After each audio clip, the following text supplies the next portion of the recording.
It's the new year and a new dispensation for a lot of Nigerians who may have shown uncommon haste in wiping the slate on the outgone year, if not for anything but for the COVID-19 pandemic.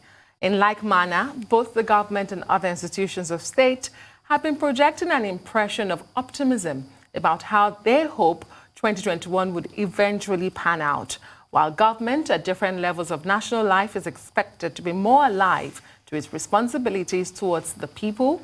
There seems to be a widening of the gulf in trust between the two, as was exemplified by the events surrounding last October's EndSARS protests and the subsequent discovery of relief materials stashed away by several state governments, materials which were supposed to be distributed as COVID-19 palliatives. Well, joining us now from Arise Abuja Studios to break down all of this is Dr. Okey Ikechukwu, Executive Director, Development Specs Academy, who will also be giving us an insight into what should constitute the socio-political outlook for the year and the likely direction of public expectations. Welcome to the program, Dr. Ikechukwu. Thank you very much. Happy New Year. Good morning, Okey, and thank you for joining us. Happy New Year. Hello. I wish you the same, Ruben. I like this. Yeah, I like this your cap. And Happy New Year. I was just saying that I like that your cap. Anyway, where you keep talking about this cap, I may have to arrange special security to be sure it still belongs to me. I'm becoming suspicious. Anyway, let's start with the President's New Year message. In that message, the President tried to give hope, inspire Nigerians, and he restated his government's commitment to what he calls the C agenda: security, economy, and anti-corruption crusade. Now, what's your assessment of the major points in that speech, particularly with regard to the youths and the EndSARS protests and his resolution that young Nigerians should be well assured that the 5 demands that the EndSARS protesters put forward would be looked into critically this year, and that a lot more will be done with security, economy, and the fight against corruption? Well, first, I think it's a good thing that he reassured or tried to reassure Nigerians that the issues raised, particularly around EndSARS and some others, will be addressed. The only concern on my part is that if I'm asked, is there anything in the president's speech he has not said before regarding security, regarding anti-corruption, regarding the economy? I would say that much of what is in that speech are things he had said before. The assurances are repeated in the speech. If we are to use record of performance to measure the speech, my inclination would be to say it is not at all reassuring.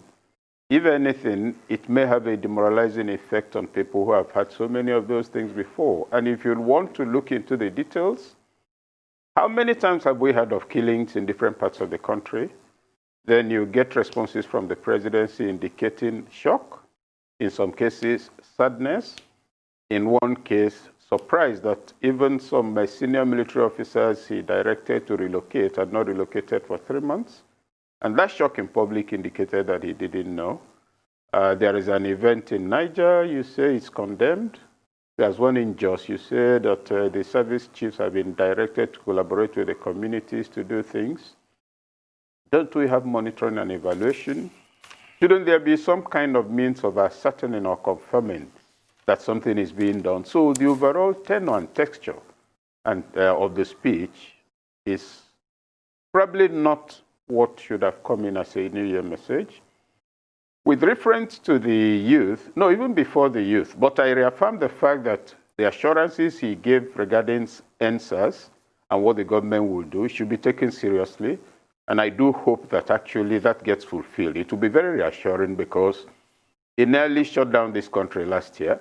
It could have snowballed into anything. So I think that's one thing to hold on to from that speech and ensure that it's fulfilled. It will be good for the image of the president himself, for the armed forces and security agencies, and also for our youth, because the youth remains the lifeblood of the nation.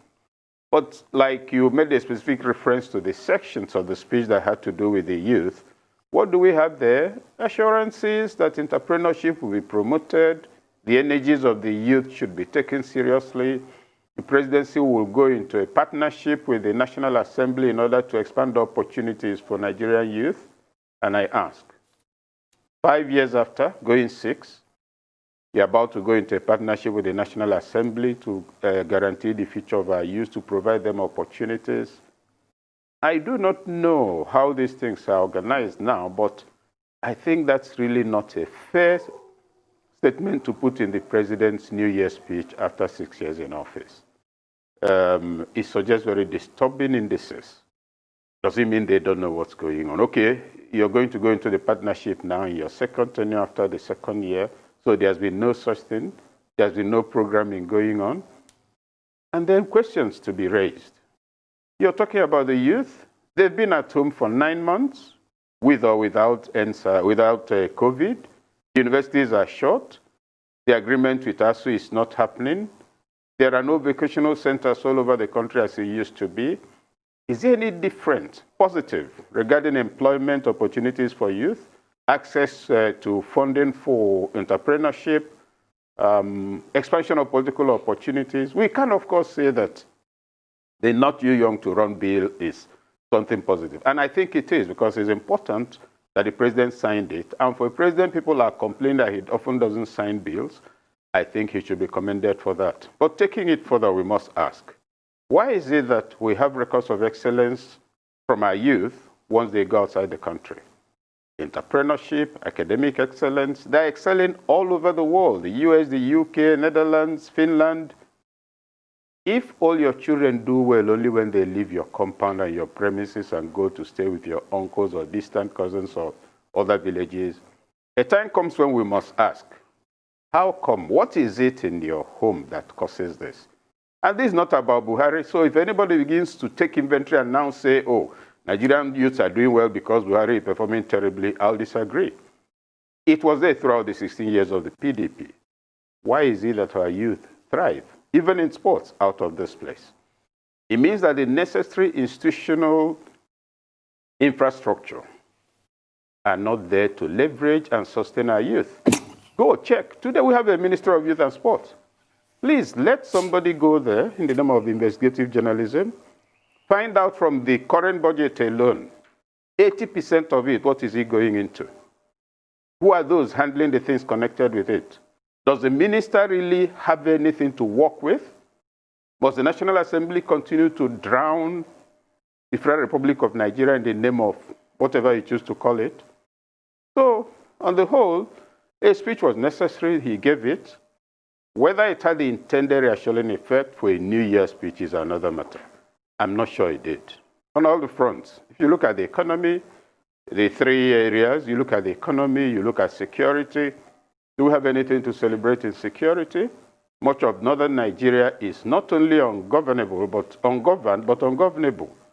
Kidnappings have gone up, etc.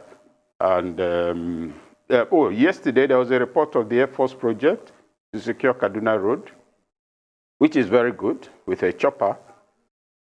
But these are episodic interventions. National security is about the Federal Republic of Nigeria. We are now dealing more and more with pockets of the Federal Republic of Nigeria. That is not good. We are dealing also, he's talking to us after a year of palliatives, 3.5 trillion spent on COVID-related matters.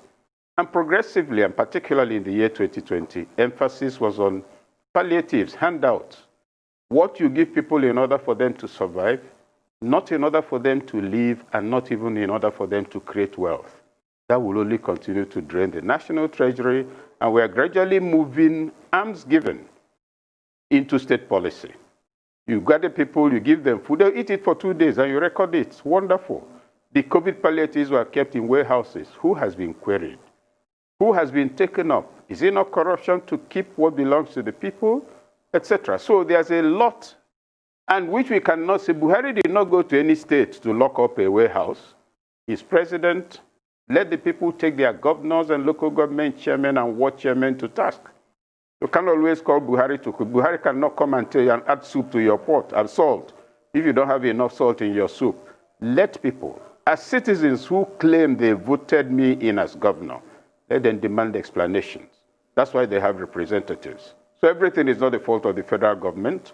This year, from the experience of last year, let us see a movement towards further challenge and demand of accountability from other tiers of government rather than the federal.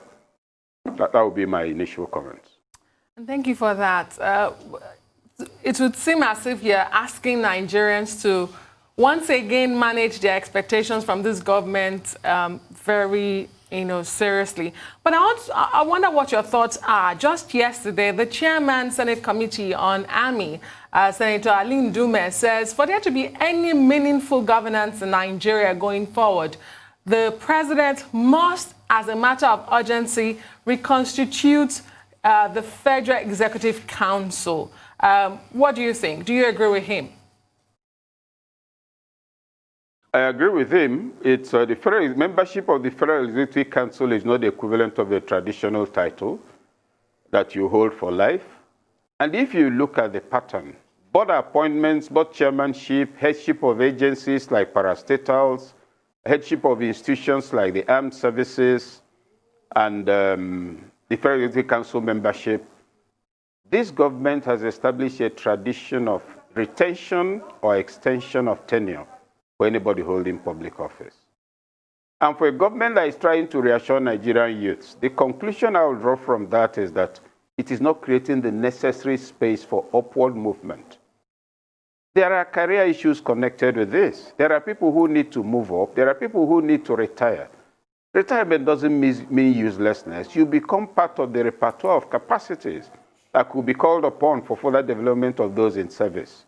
So look at, even for party solidarity for fresh ideas, reconstitute your Federal Executive Council because the template or the task schedule for every minister is known. Get somebody else to do the job. So I agree completely, but let us know that in agreeing, I'm taking the further step of pointing out that the federal government has established a reprehensible reputation for keeping people perpetually in office once they are appointed into anything. Go and take inventory. First, it takes too long to appoint anybody. Anybody who gets appointed can comfortably assume that he will be there until 90 if nothing intervenes. It is not good for the federation. It's not good for a 21st century nation with the kind of capacity and population we have. It's not good for a nation with a youth bulge where you have a lot of young people, brilliant with capacity, who need space to perform. It is also not good, and that is why with that stagnation at the top, you find that people begin to create independent spaces for themselves. The last I understand, and I hope it's not untrue, that the announced president elected, was it 3 weeks ago or 4? He's a 43-year-old man.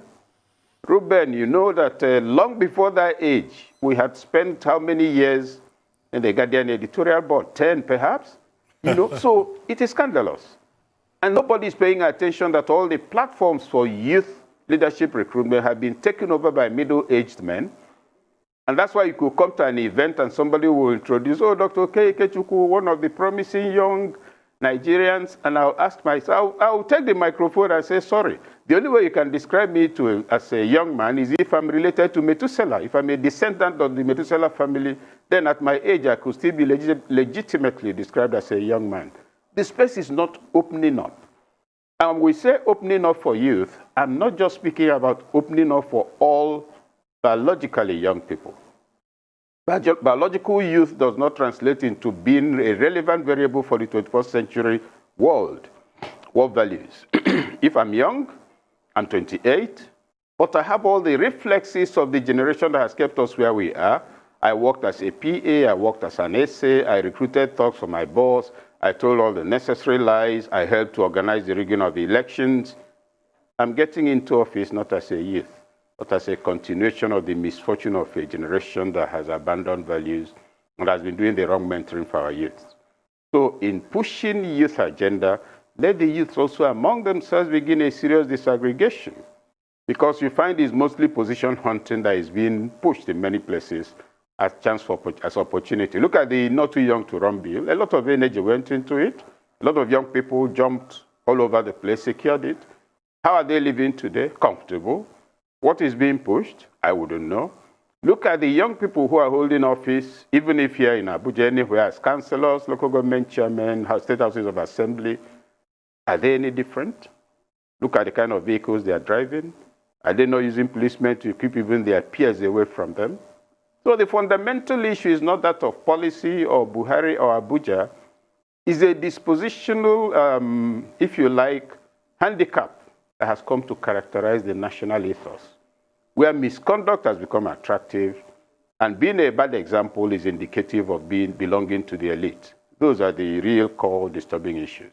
Okay, Dr. Okechukwu, I'll tell you something. You're young at heart, so don't worry about anything else, I should tell you. But real quickly, I've got a question. What's wrong with experience? I take it you're now a surgeon who went in to look at my heart. What's going on? It's fine, Dr. Okechukwu. But there's something I'd like to ask. I mean, what is wrong with experience and stability if things are running well? I mean, a lot of people like to argue that and look at somebody like Joe Biden. He's 78 and is, going to be the president of America. And a lot of people attribute that level of experience to him. I also want to ask about the quick rebuttals by the federal government as regards economic empowerment. And they talk about their Jeep scheme, the things they've been doing, trader money and the likes, farmer money and things they're doing for young people and loans and schemes like that. And recently, the 774,000 jobs across 774 local governments in the country. Isn't that enough? Some people want to argue with you. And the first one, what's wrong with experience and stability? If people want to argue with me on that, I will tell them I have no argument. I will just tell them, go look around. The Federal Office of Statistics belongs to the federal government.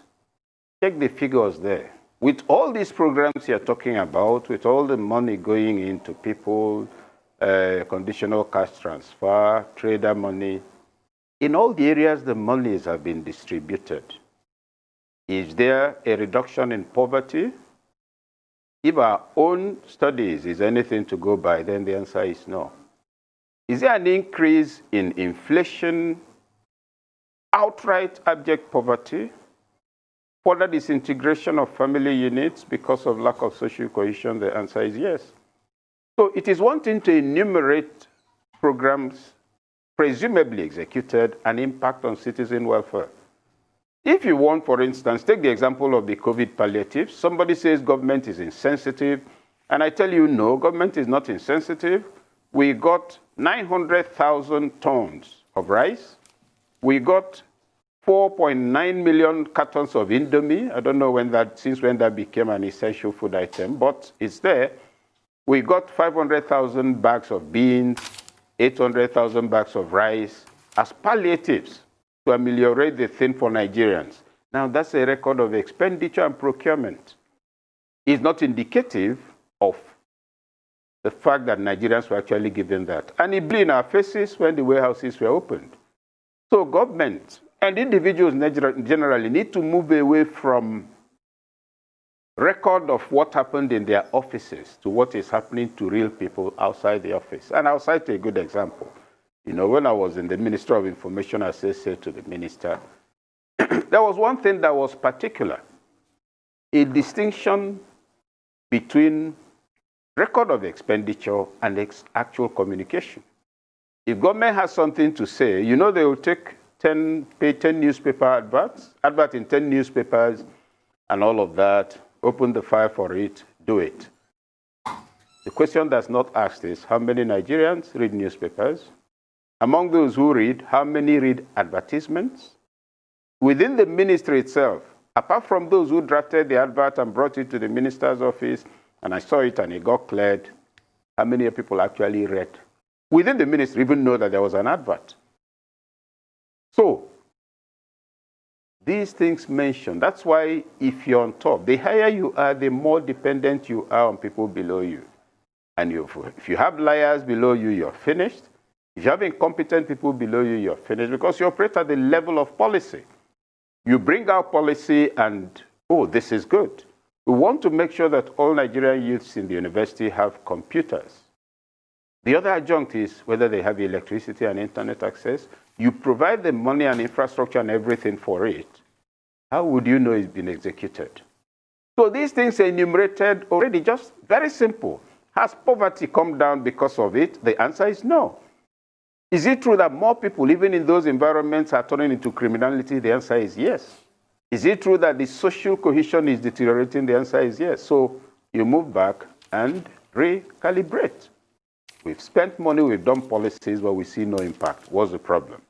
Now, concerning age, there's one thing about age. If you're really old and you matured into your age, your disposition will be to leverage the next generation. If stability has to depend on you, you are a failure.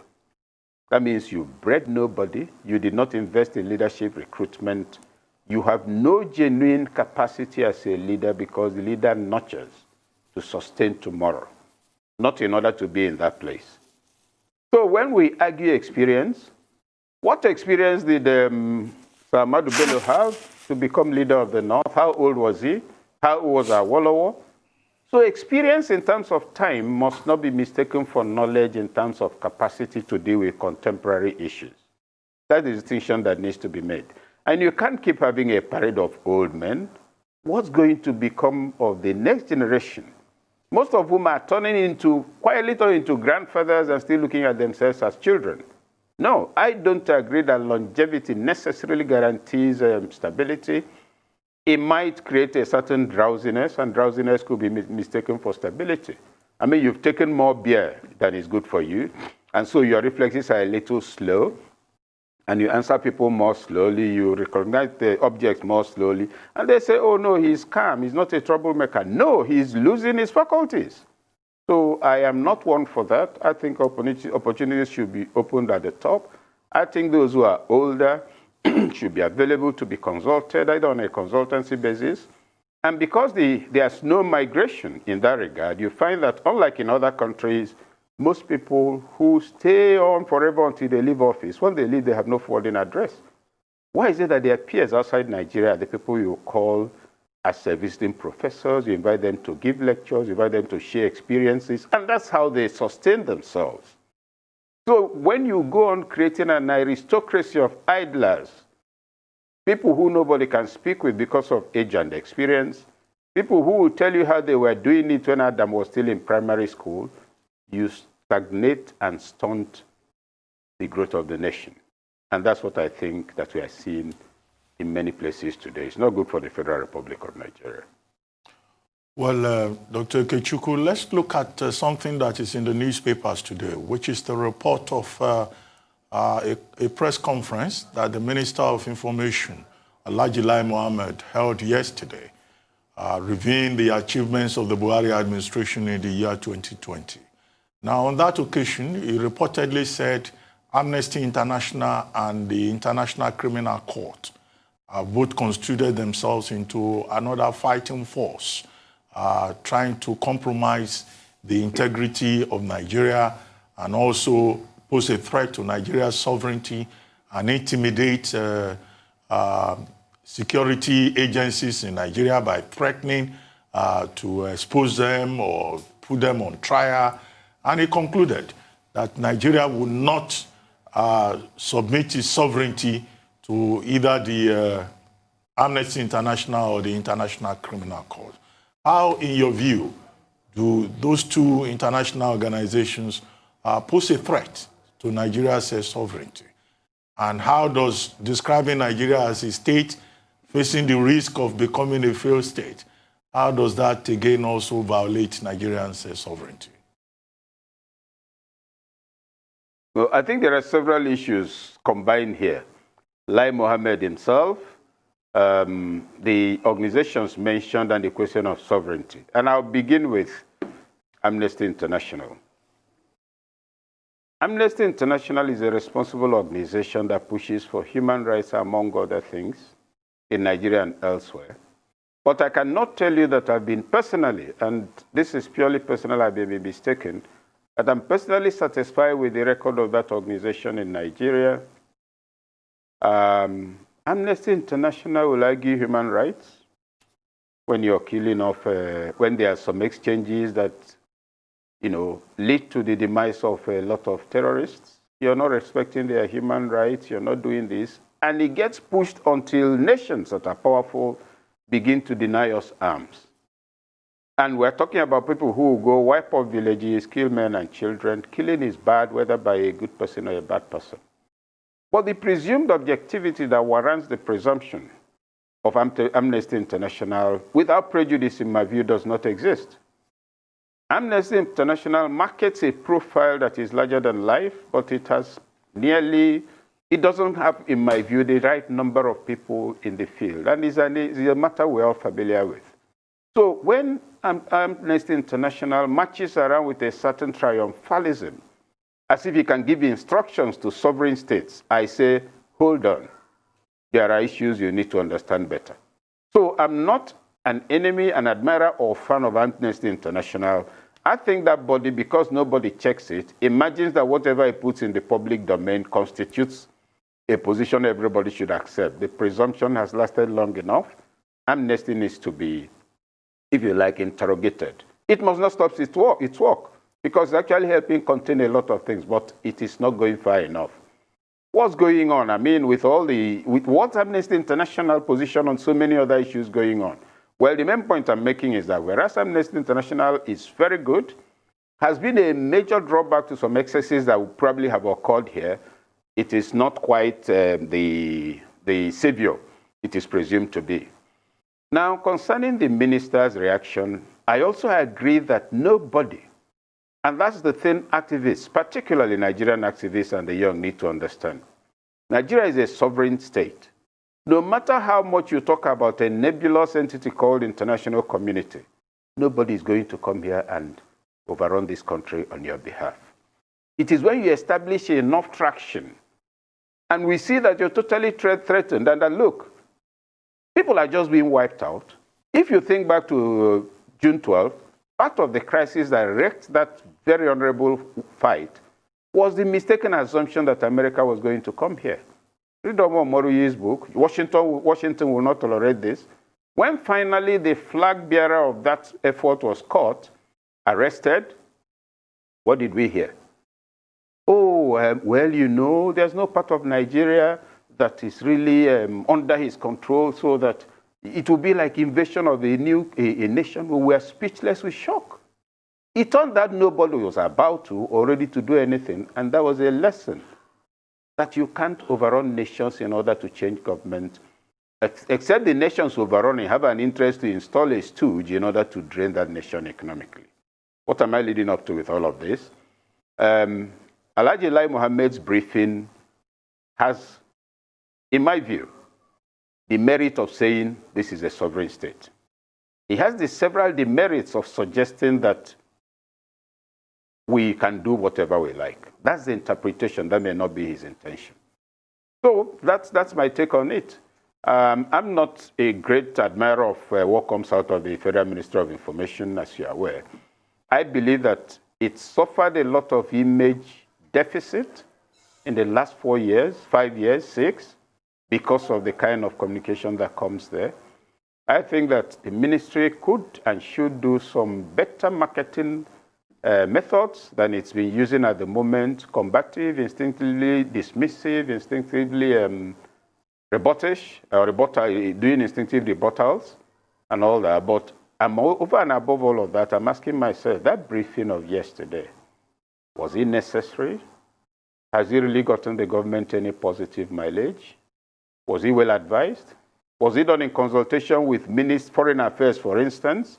Because part of the crisis progressively engulfing us is that ad hocism has become state policy, and so cohesion has declined. Statements that will have implications for our national image, that Foreign Affairs Ministry will need to communicate in our missions outside the country. They are treated in small pocket ministries, and nobody comes together to claim ownership. Those are the worries. And this has now become what you call the way we work in Nigeria today. It's not good enough. Okay. And very quickly, Dr. Ikechukwu, the terrible news of resurgent cases of COVID-19 may resonate more than any positive news or positive actions that we may take in the year 2021, especially in this first quarter, even as we await the vaccine rollout as promised by the Nigerian government at the end of this month.